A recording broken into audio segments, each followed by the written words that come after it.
नमस्कार, मैं हूं आपके साथ हर्षिता मिश्रा और आप देख रहे हैं केकेडी न्यूज। आइए नजर डालते हैं दिन भर की बड़ी खबरों पर। संसद का मानसून सत्र लगातार हंगामे की भेंट चढ़ रहा है। गुरुवार को संसद के उच्च सदन राज्यसभा में केंद्रीय मंत्री अश्विनी वैष्णव के हाथों से कागज छीनने और उसे फाड़कर हवा में उछालने वाले टीएमसी के सांसद शांतनु सेन को उनके गलत व्यवहार के बाद पूरे मानसून सत्र के लिए राज्यसभा से निलंबित कर दिया गया। इसके बाद टीएमसी सांसद डेरेक ओब्रायन ने सदन की कार्यवाही में बाधा डालने की कोशिश की, जिसके बाद राज्यसभा की कार्यवाही को 12 बजे तक के लिए स्थगित कर दिया गया। भाजपा के राष्ट्रीय अध्यक्ष जेपी नड्डा ने टीएमसी के सदन में हंगामे पर कहा कि उनकी पुरानी परंपरा है, उन्होंने इसको शोभनीय बताया है। इस्राएली स्पाइसवेयर पेगासस के जरिए राहुल गांधी समेत कई विपक्षी नेताओं, केंद्र मंत्रियों, पत्रकारों आदि की जासूसी की रिपोर्ट सामने आई है। इसके बाद से कांग्रेस पार्टी भाजपा पर लगातार हमला बोल रही है। कांग्रेस ने इस मामले में प्रधानमंत्री नरेंद्र मोदी के खिलाफ जांच और गृह मंत्री अमित शाह के इस्तीफे की मांग की है।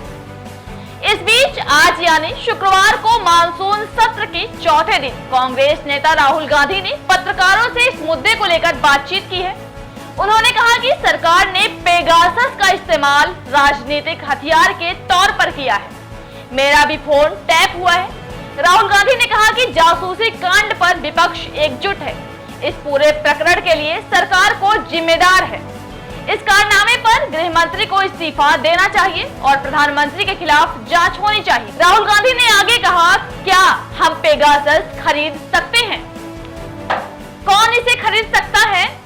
कौन इसका इस्तेमाल कर सकता है? ये सरकार को स्पष्ट करना चाहिए। वहीं किसानों के इस मुद्दे पर राहुल गांधी ने कहा कि तीनों नए कृषि कानून वापस होने चाहिए। बातचीत से कोई हल नहीं निकलना है। मुख्यमंत्री योगी आदित्यनाथ शुक्रवार यानी आज 3 दिवसीय दौरे पर गोरखपुर जाएंगे। वह यहां सैनिक स्कूल की आधारशिला रखने के साथ ही शनिवार को गुरु पूर्णिमा के साथ श्रद्धालुओं को आशीर्वाद भी देंगे। साथ ही प्रधानमंत्री नरेंद्र मोदी द्वारा प्रस्तावित 9 मेडिकल कॉलेज के लोकार्पण कार्यक्रमों की तैयारी जांचने के लिए देवरिया और सिद्धार्थनगर भी जाएंगे।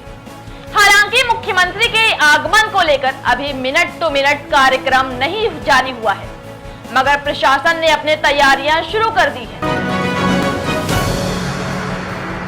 आयकर विभाग की टीम जौनपुर के शाहगंज में भाजपा नेता व शराब कारोबारी ओम प्रकाश जायसवाल के घर डेरा जमाए हुए हैं। बृहस्पतिवार की सुबह से शुरू हुई विभाग की कार्यवाही आज दूसरे दिन भी जारी है।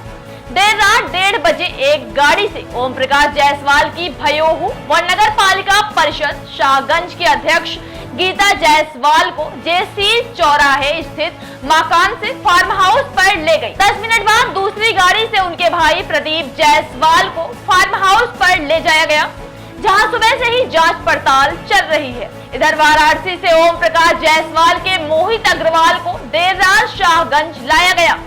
आयकर विभाग की टीम उनसे पूछताछ में जुटी हुई है।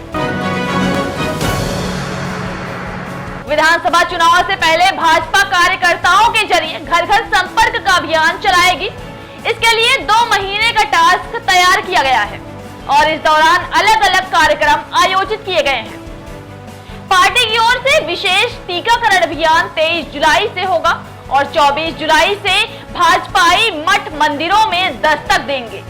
काशी क्षेत्र के अध्यक्ष महेश चंद्र श्रीवास्तव ने बताया कि पूरे प्रदेश सहित काशी क्षेत्र में भी जिला कार्य समिति की बैठकों का सिलसिला जारी है।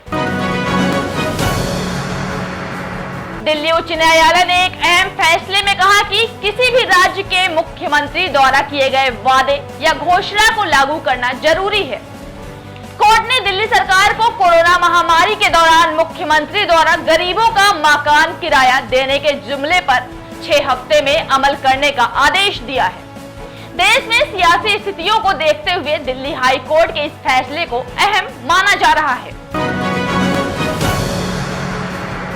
भाजपा ने आम आदमी पार्टी के कार्यकर्ताओं पर हमला करने का आरोप मढ़ा है। भाजपा कार्यकर्ता का कहना है कि आप कार्यकर्ता लगातार विपक्षी दलों के नेताओं के घर पर तोड़फोड़ कर रहे हैं। दिल्ली सरकार के खिलाफ आवाज उठाने पर आप कार्यकर्ता बौखलाए गए हैं। भाजपा ने आधिकारिक बयान में कहा कि प्रदेश भाजपा अध्यक्ष आदेश गुप्ता के पटेल नगर निवास स्थान पहुंचकर आम आदमी पार्टी के कार्यकर्ताओं ने घरों पर हमला किया है। शाम के वक्त अचानक से आम आदमी पार्टी के गुंडों ने तोड़फोड़ की और सुरक्षा गार्ड से हाथापाई भी की। हालांकि प्रदेश अध्यक्ष उस वक्त घर में नहीं थे। ब्राजील में लगातार महामारी गंभीर होती जा रही है। ब्राजील के स्वास्थ्य मंत्रालय से जारी आंकड़ों के मुताबिक पिछले 24 घंटे के दौरान देश में 1412 मौतें दर्ज की गई हैं। इसके बाद यहां मौतों का आंकड़ा बढ़कर 5,47,016 हो गया है। नए मामले दर्ज किए गए हैं। यहां पर कोरोना के कुल मामले 1,95,23,711 हो गए हैं। पिछले 24 घंटों के दौरान देश में 49,757 नए मामले सामने आए हैं। पाकिस्तान में एक बस पर हुए हमले में अपने 9 इंजीनियरों की मौत से नाराज चीन ने $50 अरब की चीन पाकिस्तान आर्थिक गलियारा CPEC परियोजना का कामकाज संभालने वाले उच्च स्तरीय निकाय संयुक्त समन्वयन समिति की 10वीं बैठक स्थगित कर दी है। इसके अलावा उसने वहां अरबों डॉलर की दासू जल विद्युत परियोजना भी रोक दी है। बॉलीवुड एक्ट्रेस शिल्पा शेट्टी और उनके बिजनेसमैन पति राज कुंद्रा के सितारे इन दिनों गर्दिश में चल रहे हैं। अश्लील फिल्में बनाने और उन्हें कुछ ऐप्स पर डाउनलोड करवाने के आरोप में फंस गए राज कुंद्रा फिलहाल सलाखों के पीछे हैं। आज राज की जमानत पर सुनवाई होनी है, लेकिन उससे पहले उन्हें और शिल्पा शेट्टी को एक और बड़ा झटका लगा है। बता दें कि एक्टर प्रोड्यूसर सचिन जोशी के साथ बॉम्बे हाई कोर्ट में चल रही गोल्ड स्कैम को लेकर लंबी लड़ाई को सचिन ने जीत लिया है और ये केस राज और शिल्पा हार गए हैं।